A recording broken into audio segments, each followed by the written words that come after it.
अस्सलाम वालेकुम नाज़रीन, एक सीरीज इस वक्त जो हम कर रहे हैं और उसमें बात करते हैं टैक्स लॉ थर्ड अमेंडमेंट 2021 तरमीमी जो ऑर्डिनेंस की शक्ल में टैक्स लॉज में आया और उसमें जो इश्यूज इस वक्त पाकिस्तान में कॉर्पोरेट सेक्टर बिलखुसूस फेस कर रहा है, वो सेक्टर जो कि वेल डॉक्यूमेंटेड है, वेल टैक्स कंप्लाइंट है, वेल रेगुलेटेड है, SECP इज देयर, उनकी जो है रिपोर्टिंग बहुत बेहतर है, बहुत अच्छी है और कुछ ऐसे इक़दामात इस वक्त इस अमेंडमेंट में लिए गए जिसकी वजह से पाकिस्तान में कंपनीज के क़याम का कल्चर जो है उसकी हौसला शिकनी होगी। साथ ही साथ ये भी कहा जा रहा है कि इकॉनमी को बिल्कुल डॉक्यूमेंट कीजिए। पाकिस्तान में मईशत की दस्तावेजी जो है इस वक्त की अहम तरीन जरूरत है। न सिर्फ आज न्यूज बल्कि बिजनेस रिकॉर्डर भी इसके ऊपर बहुत ज्यादा फोकस करता रहा है कि आप मईशत को बेहतर तरीके से डॉक्यूमेंटेशन की तरफ जाएं, लेकिन जो इस वक्त तरीका इस्तेमाल किया जा रहा है उसमें पाकिस्तान का जो वेल डॉक्यूमेंटेड और वेल रेगुलेटेड सेक्टर है कंपनीज का, उसमें कुछ प्रॉब्लम्स देखने में आ रही हैं।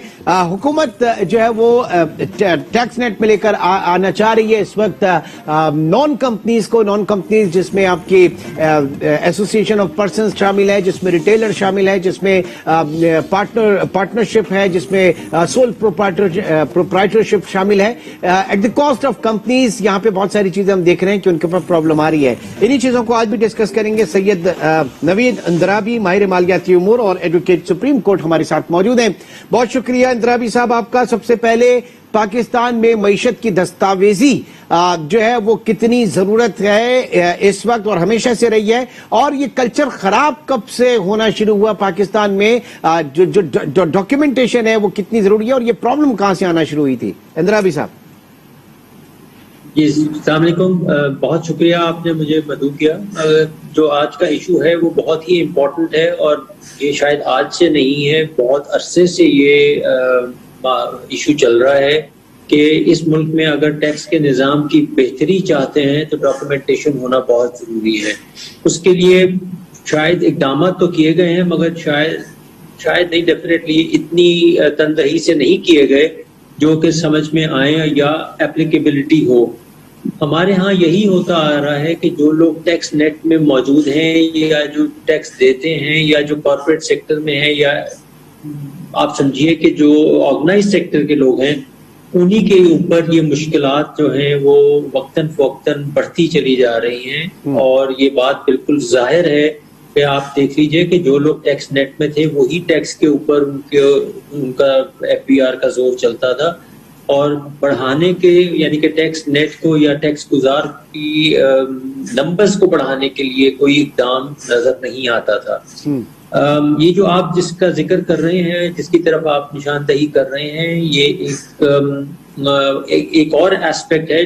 अपनी तरफ से तो शायद बहुत बेहतर करने की कोशिश की जा रही है, मगर मैं इससे मुत्तफिक होऊंगा कि ये सिर्फ उसी चीज को टच कर रहे हैं जो ऑलरेडी ऑर्गेनाइज्ड सेक्टर है। अगर ये चीज करनी है आपने तो ये आप यानी कि जो आप बैंकिंग सेक्टर से पेमेंट्स करना चाहते हैं या जिसको आप नया नाम दे रहे हैं, उसकी तरफ भी हम डिटेल में आएंगे। अंद्राबी साहब डिटेल में वहां पे आऊंगा, लेकिन पहले जो टैक्स कलेक्शन अथॉरिटी है पाकिस्तान में, FBR federal board of revenue, now 65:35 का रेशो है पाकिस्तान में। Direct taxation 35% and indirect 65%। पूरा मुल्क इस वक्त जो है वो विद होल्डिंग एजेंट बना हुआ है। जो डायरेक्ट असेसमेंट है, अगर डायरेक्ट असेसमेंट का रेशो बढ़ जाए, FBR के अंदर कैपेसिटी नहीं है, कल्चर नहीं है, प्रॉब्लम कहां पे है? क्योंकि 17% GST पाकिस्तान की कौम इस वक्त खित्ते में, दुनिया में शायद सबसे ज्यादा दे रही है। हमारे यहां जो है वो डायरेक्ट टैक्सेशन का निजाम नहीं है। दो किस्म के टैक्सेस होते हैं, एक डायरेक्ट टैक्सेस होते हैं जिसकी निशानदही आप कर रहे हैं और एक इनडायरेक्ट टैक्सेस होते हैं। हमारे यहाँ सेल्स टैक्स जो है वो इनडायरेक्ट टैक्सेस हैं और ये मैं तो बड़े अरसे से इस बात पे मुसर हूँ और कहता आ रहा हूँ कि इनडायरेक्ट टैक्स और सेल्स टैक्स के निज़ाम को अगर आपने बेहतरी देनी है तो आपको इसको वैट मोड से निकाल के लोअर सिंगल डिजिट रेट में लेके आना होगा ताकि लोग इसकी तरफ माइल हो सकें। जितनी कबाहतें आपने वैट मोड की फैसिलिटेशन के मद में देने की कोशिश की है वो सबसे ज्यादा हिंड्रेंस है आपके सेल्स टैक्स मोड में आने के लिए। अच्छा, हमें ईज ऑफ बिजनेस जो है वो हम नहीं दे रहे और फिर जो लोग फैसिलिटेशन मोड में यानी कि जो ऑलरेडी हैं और फैसिलिटेशन मोड दे सकते हैं ہم ان کو اس طرح سے تنگ کر رہے ہیں یا تنگ نہیں کر رہے ہیں، ان کے لیے مشکلات پیدا کریں گے کہ وہ اس موڈ سے نکل جائیں اور وہ کہیں جی ہم بہتر ہیں. وہ لوگ بالکل بہتر ہیں جو ٹیکس نیٹ میں نہیں ہے، ہمیں بھی ٹیکس نیٹ میں نہیں ہونا چاہیے. ہمیں ٹیکس بڑھانا ہے، ٹیکس گزار بڑھانا ہے. ڈائریکٹ ٹیکس کا سب سے امپورٹنٹ ہے، ڈائریکٹ ٹیکس کا نظام جو ہے اس کو بہتر کرنا ہے.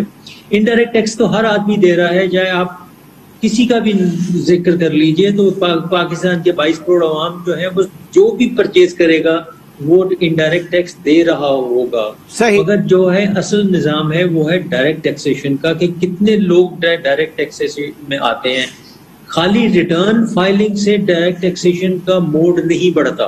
ٹھیک ہے، دیکھیے ہم نے یہ جو فائلر اور نان فائلر کا کانسیپٹ تھا اس میں ہم نے نیل ریٹرن فائلنگ کو بھی فائلر کر دیا.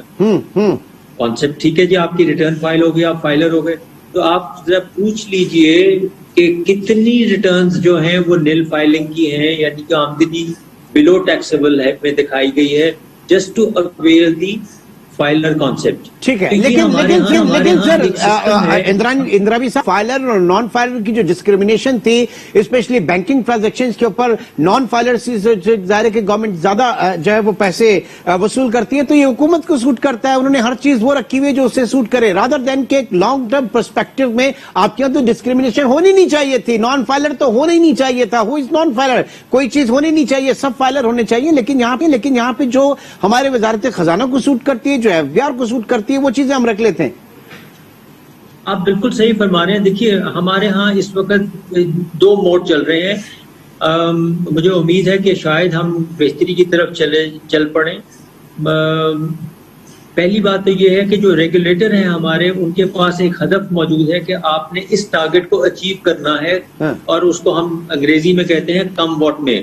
ٹھیک، اگر آپ کے پاس یہ ہوگا تو پھر ڈیفینیٹلی کوئی کسی قسم کا آپ کے پاس اینڈ نہیں ہے. اگر آپ نے کسی کو ٹارگٹ دیا ہے 100 کا، تو وہ اگر 110 نہیں کرتا تو اس کی پروموشن نہیں ہوتی، اس کے لیے اپریسیشن نہیں ہوتی، تو وہ لامحالہ وہی کام کرے گا جو کہ 100 نہیں تو کم از کم 110 تو ضرور کرے.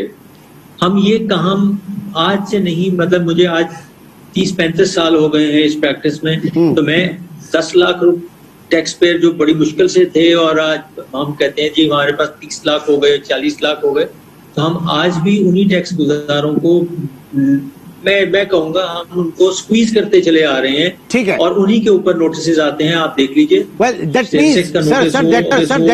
ہمارے اگر ریفارمز بھی ہوتے ہیں، اصلاحات بھی ہوتے ہیں، تو وہ ریونیو ٹارگٹ وہ لانگ ٹرم پرسپیکٹو میں نہیں ہے، وہ جو ہونا چاہیے اس پہ نہیں ہے. ٹھیک ہے، پلیز کنٹینیو. جی بالکل جی. اب آپ جس طرف جا رہے ہیں، میرے نزدیک جو بات ہے سب سے زیادہ ہے کہ ہمیں ٹیکس انسینٹیو دینا ہے کہ why should I come into the tax net. وہ لوگ جو ٹیکس نیٹ میں نہیں ہیں ان کو کیا فائدے ہیں اور مجھے کیا نقصانات ہیں. ہم کو اس ڈسپیرٹی کو ختم کرنا ہے. وہ ڈسپیرٹی اس وقت ختم ہوگی کہ جب فائنانس منسٹر صاحب نے بڑی اچھی بات کہی کہ ہم آرٹیفیشل انٹیلیجنس سے یہ کریں گے اور لوگوں کو نوٹس دیں گے. اگر یہ ایسا ہو جائے تو یقیناً یہ بہت ہی میرے نزدیک بہت اچھا اقدام ہوگا کہ آپ ان لوگوں کو نوٹس دیں گے کہ جناب آپ کی اتنی خرچہ ہو چکا ہے، ہمارے پاس آمدن، آپ بتائیے آپ کی آمدن کہاں ہے. آپ اس ساری چیز کو اگر دیکھتے ہیں وہ ٹیکس نیٹ بہت بہتر ہوتا چلا جائے گا. ٹھیک ہے، مگر جو مجھے خدشات نظر آ رہے ہیں کہ شاید ہم ان لوگوں کو تو پکڑ نہ سکیں، مگر جو ٹیکس نیٹ میں آلریڈی ہیں ہم ان سے کہیں گے جی آپ نے پچھلے سال اتنا خرچہ دکھایا تھا، اس سال اتنا خرچہ مجھے نظر آ رہا ہے، تو میں اسیسمنٹ یا آپ کی ریٹرن کو کیوں نہ امینڈ کر دوں کیونکہ میں سامنے کھڑا ہوں. ٹھیک ہے. یعنی پھر وہی بات ہوگی جو ٹیکس نیٹ میں نہیں ہے وہ زیادہ بہتر ہے بنسبت اس کے کہ جو پھنس گئے بیچارے وہ اور زیر. Now come to this point sir, جو ہم بات کر رہے تھے कॉर्पोरेट सेक्टर की तरफ, कंपनीज की तरफ, और स्पेशली जब बात की जा रही है कि आप टैक्स पर्पस के लिए अपने एक्सपेंडिचर जो है वो 2.5 लाख से ऊपर की payment via post dated cheque या बैंकिंग इंस्ट्रूमेंट आप नहीं देंगे, वो आपने डिजिटल पेमेंट के थ्रू करना होगा। तो पाकिस्तान में क्या हालात ऐसे इस वक्त मुवाफिक हैं? क्या खुद टैक्स, ये जो आपका इनकम टैक्स एक्ट है, इसके अंदर वेल डिफाइन है, डेफिनेशन मौजूद है कि आपकी डिजिटल मोड ऑफ पेमेंट क्या होगा? बड़ा इस पे मसाइल आ रहे हैं। जी, बहुत अच्छा सवाल किया आपने। मैं आपको सबसे आखिर में जो बात करनी थी मैं सबसे पहले कर देता हूँ। जो थर्ड अमेंडमेंट ऑर्डिनेंस आया है उसके मुताबिक एक अमेंडमेंट की गई है कि जी आप कॉर्पोरेट सेक्टर को डिजिटल मोड से पेमेंट करनी है। इनकम टैक्स ऑर्डिनेंस 2001 में कहीं डिजिटल मोड डिफाइंड नहीं है। डिजिटल कहीं डिफाइंड नहीं है, मगर अगर आप ये कहें कि जी डिजिटल मोड डिफाइंड है तो फिर वो क्या चीज होगी, किस तरीके से होगा, आप उस तरफ किस तरह पेमेंट करेंगे, तो इनकम टैक्स ऑर्डिनेंस में ऐसी कोई मतलब डेफिनेशन अवेलेबल नहीं है। अब आप ऑर्डिनरी डिक्शनरी मीनिंग में अगर जाएंगे, जो कि कानून कहता है कि अगर आप किसी कानून में कोई चीज की वजाहत नहीं है तो आप ऑर्डिनरी डिक्शनरी मीनिंग लेंगे। तो मैं सबसे पहले जब स्टेट बैंक के कवानीन को देखता हूँ तो स्टेट बैंक के जो कवानीन है या जो उनकी डिक्लेरेशंस हैं, या डिक्लेरेशन नहीं कहना चाहिए, जो उनकी एक्सप्लेनेशंस हैं, उसमें डिजिटल मोड जो है उसमें जो आपके क्रॉस चेक स्विफ्ट मोड से क्लियरेंस होती है वो भी डिजिटल मोड में आते हैं। ठीक, मसलन मैंने चेक दिया, आपने कराची में लॉन्च कर दिया, तो ये यहाँ से वो जमाने गुजर गए जब यहाँ से चेक जाता था और कराची जाके वो पैदल जाता था, डाक के जरिए जाता था, किसी तरीके से जाता था। अब वो डिजिटल मोड से यानी कि स्विफ्ट के जरिए वो क्लियरेंस हो जाती है और नेक्स्ट डे क्लियरेंस आपके पास आ जाती है। वो एक सेंट्रल प्लेस है। सही। मगर मुझे सिर्फ अभी तक ये समझ नहीं आई कि हमने अगर इसको डॉक्यूमेंट करना है तो क्रॉस चेक की पेमेंट जो है उसका डिजिटल मोड से क्या ताल्लुक है और क्या उससे मुनहरफ या इख्तिलाफ क्या है उससे? सर वो तो गालिबन ये चेक करना चाह रहे हैं, सर वो ये चेक करना चाह रहे हैं कि कंपनीज ने जो पेमेंट किए हैं तो वो अगली पार्टी कौन है, उस पार्टी के अकाउंट को वो अपने पास फिर चेक करेंगे कि उनके पास उसका रिकॉर्ड है नहीं, क्या वो बिजनेस अकाउंट डिक्लेयर है या नहीं। गालिबन वो ये चेक करना चाह रहे हैं खाली। सर ये तो वही बात हो गई कि जी मेरे पास पकी पकाई घड़ के सामने आ जाए, तो क्या क्रॉस चेक जो है मैं अगर मेरे नाम पे क्रॉस चेक कंपनी दे रही है तो क्या वो आइडेंटिफाई नहीं हो सकता बैंक से? क्या वो बैंक स्टेटमेंट में आ नहीं सकता? आता है, ये आइडेंटिफिकेशन आ जाती है। मेरी बैंक स्टेटमेंट में अगर क्रॉस चेक है, मैं कहता हूँ जी मेरी अकाउंट से डेबिट हो गया है और मिस्टर सो एंड सो को चला गया है, तो ये आइडेंटिफिकेशन बैंक दे देता है और हो जाता है। इसका कोई मसला नहीं है। ये सिर्फ एक as of my understanding sir, as of my understanding ये जो आपके proprietorship, partnership, association of persons, ये नॉर्मली पाकिस्तान में प्रैक्टिस में हमने देखा है कि इनके जरा 15-16 अकाउंट्स होते हैं, उसमें से 4-5 या 6-7 अकाउंट जो हैं वो डिक्लेयर करते हैं और उसके बाद जो दीगर अकाउंट्स होते हैं वो डिक्लेयर नहीं किए जाते, लेकिन फॉर बिजनेस पर्पस वो यूज करते हैं। तो शायद इनको टैली करने के लिए ये चीज की जा रही है। मैं आपसे बिल्कुल मुत्तफिक हूँ। देखिए जो फिर ये सबसे ज्यादा जरूरत थी कि अगर आपने, ये तो कानून में ऑलरेडी मौजूद है कि आपने जो भी एक्सपेंस लेना है उसके वो आप क्रॉस चेक से करेंगे। आपके लेजर में 2.5 लाख रुपए से अगर आपका साल का खर्चा ज्यादा है तो आप उसकी पेमेंट जो है वो क्रॉस चेक से करेंगे। अब आप मुझे ये बताइए, अब मैं आपको सिर्फ एक मिसाल दे देता हूँ। फर्ज कीजिए कोई एक बैंक ले लीजिए, उसकी कौन सी पेमेंट ऐसी होगी, उसका लेजर होगा जो 2.5 लाख रुपए से ज्यादा नहीं होगा? सवाल ही नहीं। कौन सा बैंक है जो चेक के कौन सा बैंक है जो चेक के थ्रू पेमेंट नहीं करता या ट्रांसफर मोड से नहीं करता? मगर इस वक्त मुश्किल क्या आ रही है कि बैंकिंग सेक्टर इटसेल्फ जब वो पेमेंट करेगा तो उसको ये नहीं समझ आ रही कि मैं चेक से पेमेंट क्यों ना करूं और IBFT से, यानी कि डिजिटल किस तरह वो आप लोगों से कहेंगे आप मेरे बैंक में अकाउंट खुलवाएं तो मैं इमीडिएटली आपके अकाउंट में ट्रांसफर कर देता हूं। एग्जैक्टली ठीक है। अच्छा, अब इसका दूसरा पहलू भी जरा देख लें कि पाकिस्तान में हम देखते हैं कि जो बिजनेस मॉड्यूल है पाकिस्तान में वो एक ट्रस्ट के ऊपर चलता है, क्रेडिट के ऊपर चलता है। 3 महीने का, 15 दिन का, व्हाटएवर जितना भी माल कोई खरीदता है उसका एक पोस्ट डेटेड चेक दे देता है, वो कंटिन्यू होता है। اب اگر آپ پوسٹ ڈیٹڈ چیک کو نہیں لیں گے اور آپ انسسٹ کریں گے کہ جناب آپ نے ڈیجیٹل پیمنٹ کرنی ہے تو آپ کے یہاں تو لیکوڈیٹی کرنچ ہو جائے گا. یہ ایک بہت بڑا پرابلم ہوگا کہ نہیں ہوگا؟ دیکھیے کچھ پے اور کچھ چیکس ایسے انسٹرومنٹس ایسے ہوتے ہیں جو کہ بینک ان کو رکھ کے تو آپ کو لون بھی دے دیتا ہے اور آپ کو ایکسیپٹ بھی کر لیتا ہے کہ جی ہاں آپ کی فیوچر کی پیمنٹس میرے پاس آ رہی ہیں تو میں آپ کو لون بھی دے دیتا ہوں, آپ کو فیسلٹی بھی دے دیتا ہوں. میرے نزدیک یہ جو آئی پی ایف ٹی کی پیمنٹس ہیں یہ ایک قدغن لگا رہے ہیں آپ تاکہ آپ بینکنگ موڈ سے اسپیشلی اس وقت تو کارپوریٹ سیکٹر جو آلریڈی آرگنائز ہے آپ اس کو ڈسٹرب کر رہے ہیں.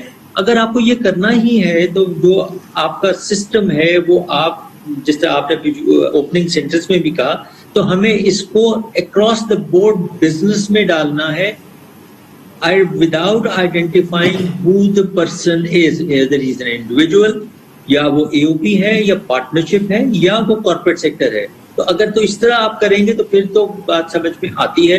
مگر یہ کہ آپ صرف کارپوریٹ سیکٹر کو کریں جو کہ آلریڈی آرگنائز سیکٹر میں موجود ہے اور جو آلریڈی 90% کراس چیک پیمنٹس کر رہے ہیں اور پے آرڈرز اور ڈیمانڈ ڈرافٹ سے کر رہے ہیں, آپ انہی کو آپ مشکل. آخری بات جو اس میں بڑی امپورٹنٹ ہے وہ یہ کہ کیا پاکستان میں ڈیجیٹل موڈ کی application available across the board ہے یا نہیں ہے. یہ اس کے لیے آپ کو ڈومین چاہیے. ہمارا ایف بی آئی کا بھی سسٹم کریش کر گیا تھا ریٹرنز فائلنگ کرنے کے لیے, تو یہ جو اتنی بڑی سروس دے رہے ہیں ان کے پاس نہیں ہے تو باقی لوگ کیا کریں گے؟ ٹھیک ہے, یہی وہ سوال ہیں جو بیک آف مائنڈ میں اس وقت پاکستان میں کارپوریٹ سیکٹر کے لیے, ہماری کمپنیز کے لیے بڑا پرابلم کریٹ کر رہے ہیں. اور اگر اس کو امپلیمنٹ ہوتا ہے 1 نومبر سے جیسے کہ بات کی جا رہی ہے تو اس میں ایک کیوس جو ہے وہ ہر طرف پھیلے گا. سید نوید اندرابی صاحب ماہر مالیاتی امور, ایڈوکیٹ سپریم کورٹ, ہمارے ساتھ موجود تھے اور بڑی سیر حاصل گفتگو ہوئی. انشاءاللہ آپ سے کل ملاقات ہوگی. اپنا بہت خیال رکھیے گا. اللہ حافظ.